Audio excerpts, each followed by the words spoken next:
Em 19 de setembro de 1921, nascia em Recife, Pernambuco, Paulo Freire. Formado em Direito pela Faculdade de Direito do Recife, foi na educação que Paulo Freire acabou se destacando, se tornando um dos maiores nomes da pedagogia no mundo.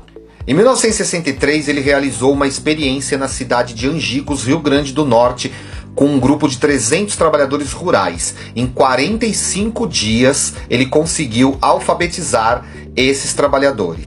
O seu método consistiu basicamente em conversar com esses trabalhadores, descobrir quais eram as palavras que faziam parte do seu universo e depois trabalhar tanto a forma dessas palavras, a escrita, as letras, os sons das letras, a formação de sílabas e a formação de novas palavras, quanto o significado dessas palavras e a relação que essas palavras tinham com a vida social desses trabalhadores. Com isso, ele não só alfabetizava os trabalhadores, como também dava a eles a oportunidade de pensar criticamente sobre a própria realidade e, quem sabe, poder transformar essa realidade.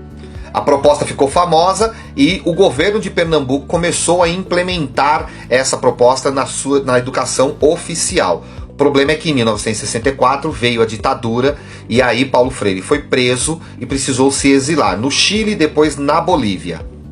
E o seu projeto foi encerrado. Aí no exílio ele publicou o seu primeiro livro, Educação como Prática para a Liberdade, em 1967. O livro foi tão bem recebido que Paulo Freire foi convidado a dar aula como professor convidado em Harvard.